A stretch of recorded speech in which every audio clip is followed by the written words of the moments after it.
Olá pessoal, sejam muito bem-vindos a mais um episódio do Oncologia Descomplicada. No vídeo passado eu falei um pouco sobre o manejo da dor, sobre o uso de opioides e outros medicamentos para que a gente possa tratar essa emergência oncológica que é a dor, porque a gente sabe que dor em paciente oncológico é uma emergência. Eu terminei o vídeo um pouco fazendo esse questionamento sobre quais seriam as problemáticas, as implicações de um paciente que faz um uso contínuo, muito longo, altas doses de opioides. Qual será esta problemática dentro deste aspecto do uso de opioides? O primeiro que eu quero trazer para vocês é o que é mais conhecido, que é mais falado hoje, que é essa dependência, que algumas pessoas podem chamar de vício, também se fala de adicção. Mas o que é essa dependência do opioide? Temos aqui essa molécula de morfina e ela tem a capacidade de adentrar o nosso sistema nervoso central. E lá dentro ela vai se ligar aos receptores opioides e com isso a gente vai parar de sentir dor.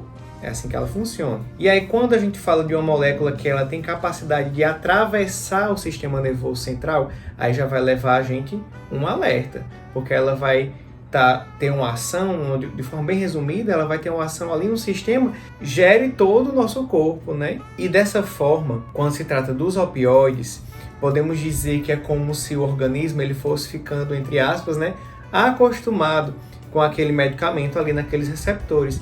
E com isso ele vai precisando muitas vezes de doses maiores para que surta efeito, para que o paciente consiga não sentir dor. E assim, dessa forma, as doses vão aumentando, até que chega um nível muito alto, muitas vezes. Por isso que eu falei no vídeo passado que existem sim pacientes que fazem doses muito altas de morfina. E dessa forma o organismo ele se torna dependente daquele medicamento que está atuando ali naquele sistema nervoso. E é dessa forma que a gente vê muitas vezes pessoas que falam: eu sou viciado em café, E aí cada vez mais essa pessoa toma mais café e o organismo ele depende daquela cafeína para passar bem o dia. Da mesma forma vai acontecer com os opioides, tá certo? E é o que acontece se eu retiro esse opioide de forma rápida. Você conhece alguém que é viciado em café? Porque eu conheço. Acho que eu já fui, hoje em dia estou limpo. Mas eu fui muito viciado em café. E aí quando você retira de vez o café, você vai ter dor de cabeça, vai ficar muito indisposto, Que isso é uma espécie de abstinência. Mas é claro, quando se fala de café, eu falo de uma substância que ela não vai causar uma sintomatologia tão profunda quanto um opioide. Então o que acontece se eu retiro esse opioide de vez? Vai ter o que a gente conhece por abstinência, que é o paciente ele vai ter agitação, vai ter ansiedade, fraqueza, tremores, náusea, toda a sintomatologia que a gente conhece de abstinência para algumas drogas ilícitas, também vai ter da mesma forma para o opioide se retirado abruptamente. Então, se dependendo da situação, se vai ser feito um desmame, que na oncologia isso não acontece muito, porque o paciente ele vai precisar fazer o uso pelo resto da vida quase, mas às vezes, em alguns outros casos de outras doenças, se faz um desmame para o opioide. Na oncologia isso não é tão comum a gente fazer essa retirada, uma vez que o paciente ele vai precisar fazer do uso por muito tempo para poder ter uma qualidade de vida. Outra implicação que nós podemos trazer para vocês é sobre a constipação intestinal. Vocês já ouviram falar que o intestino é nosso segundo cérebro, que eles estão muito interligados? Pois bem, da mesma forma que existe um sistema nervoso central, também existe um sistema nervoso entérico. O nosso intestino ele também é encoberto, com o sistema nervoso. Da mesma forma que o medicamento se liga no sistema nervoso central, ele também vai ter um potencial de se ligar no sistema nervoso entérico, que fica no intestino. Então temos aqui um exemplo da molécula aqui da metadona, que ela vai se ligar nos receptores opioides que estão no intestino.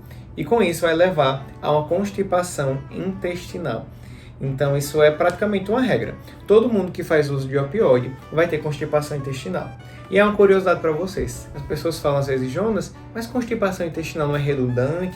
E não é. Vários órgãos podem ter um tipo de constipação. A constipação intestinal também pode ser chamada de obstipação, mas não é redundante falar constipação intestinal. Então a gente sempre fala na oncologia que a mão que prescreve o opioide é a mesma mão que prescreve o laxante. Um paciente que faz uso de opioide, principalmente de forma contínua, ele não pode não estar tomando laxante. Tem que tomar laxante todos os dias, senão ele não vai conseguir defecar. Eu tive uma paciente uma vez que ela falou assim, doutor, chama de doutor, né? Doutor, toma aqui morfina, 40 mg de 4 em 4 horas. E aí, quando eu tô 5 dias sem ir no banheiro, com muita dor, aí eu tomo um laxante, vou ao banheiro, sofro um pouco, né? E aí eu fiquei assim um pouco surpreso, né? Assim, ninguém nunca te orientou a tomar o laxante.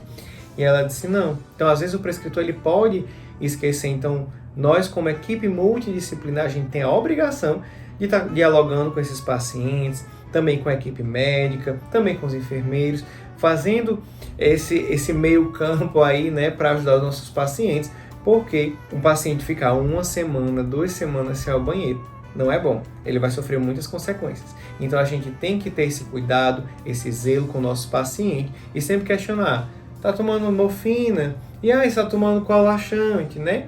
E fazer esse diálogo com eles. Outro aspecto é a impregnação, que também pode estar associado aí à sobredose do opioide. E o que é essa impregnação? É quando os níveis do opioide eles atingem uma quantidade no nosso organismo que a gente diz que ele impregnou, né? Tá ali dentro, tá atingindo níveis tóxicos no organismo dessa pessoa. E dessa forma, ele vai gerar várias consequências, como por exemplo, uma depressão respiratória, pode levar a uma sonolência exacerbada, confusão mental, tontura, pode levar também a convulsões, como também a uma queda de pressão. Então é muito característico um paciente que está tendo uma impregnação por morfina, enfim, por metadona. E aí o que acontece? Esse paciente ele tem uma impregnação, como é que se resolve? Tem solução, não tem solução? Como é que a gente pode manejar isso? Principalmente com o uso de um medicamento chamado naloxona. A naloxona ela é um antídoto para a morfina. Então, se o paciente ele está impregnado com o opioide, com a morfina, apenas a injeção da naloxona é muito eficaz, é muito rápido. Você faz a injeção da naloxona e o paciente está impregnado, ele já volta bem rápido, porque a naloxona no organismo ela vai fazer uma competição com aquele receptor que o opioide está ligado. E aí ela compete, ganha, entra no receptor e o opioide sai. Então é isso, pessoal. Muito obrigado se você assistiu até aqui.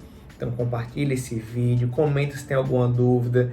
Se tem alguma sugestão de vídeo, vai lá no nosso grupo no WhatsApp, no Telegram. Os links vão estar aqui embaixo. E me segue nas redes sociais. Então, muito obrigado. Até a próxima.